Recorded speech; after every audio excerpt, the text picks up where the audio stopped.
ছয় প্রকারের নারীকে আল্লাহ রব্বুল আলামিন কিয়ামতের দিন বিনা হিসাবে জাহান্নামে পাঠিয়ে দেবেন।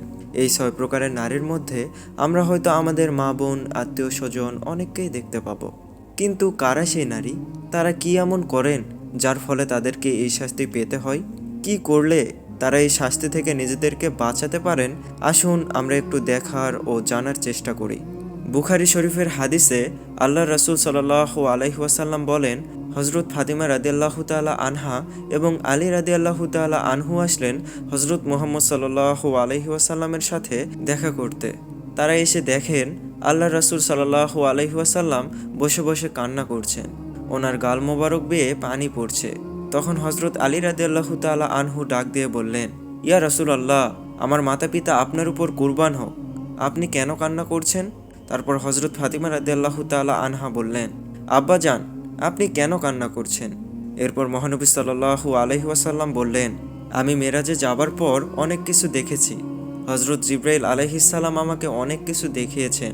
তারপর আমি যখন জাহান্নামে গেলাম, তখন আমি সেখানে তাকিয়ে দেখি আমার উম্মতের মধ্যে অধিকাংশ নারীরা জাহান্নামী হচ্ছে।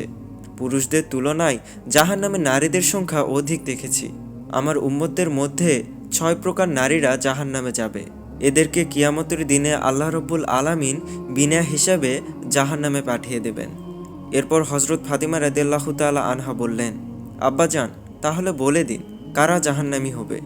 রাসূল সাল্লাল্লাহু আলাইহি ওয়াসাল্লাম বললেন, দুনিয়ার বুকে যেসব নারী চুল খোলা রেখে বাইরে চলাফেরা করত এবং তারা জানতো পরপুরুষের কাছে নিজেকে আকর্ষণীয় করা গুনাহের কাজ, কিন্তু জানা সত্ত্বেও তারা এসব কাজ করেছে, তাদের আল্লাহ রব্বুল আলামিন শাস্তিস্বরূপ চুল দ্বারা আগুনের শিকের উপর ঝুলিয়ে রাখবেন।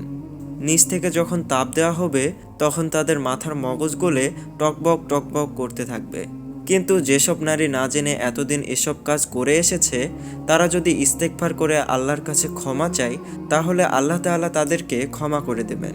সুবহানাল্লাহ।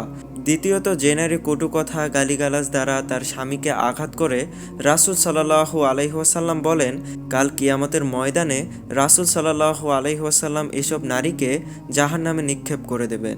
সেই সাথে তাদের জিহ্বায় পেরেক মেরে দিয়ে আগুনে ঝুলিয়ে রাখবেন। রাসূল সাল্লাল্লাহু আলাইহি ওয়াসাল্লাম যখন কথাগুলো বলছেন, তখন ফাতিমা রাদিয়াল্লাহু তাআলা আনহার চোখ দিয়ে অশ্রু গড়িয়ে পড়ছিল। তৃতীয়ত, ওই নারী যে তার স্বামী থাকা সত্ত্বেও পরপুরুষের কাছে কুকর্মে লিপ্ত হয়। চতুর্থত, ওই নারী যে অপবিত্র থাকা সত্ত্বেও পবিত্রতা অর্জনে অলসতা করে এবং নামাজে অমনোযোগী। পঞ্চমত, ওই নারী যে মিথ্যা কথা বলে এবং গীবত গায়। আর ষষ্ঠত, ওই নারী যে অন্যের সুখ দেখে হিংসা করে এবং উপকার করে খোঁটা দেয়। আল্লাহ আমাদের আল্লাহর দেখানো পথে চলার তৌফিক দান করুন।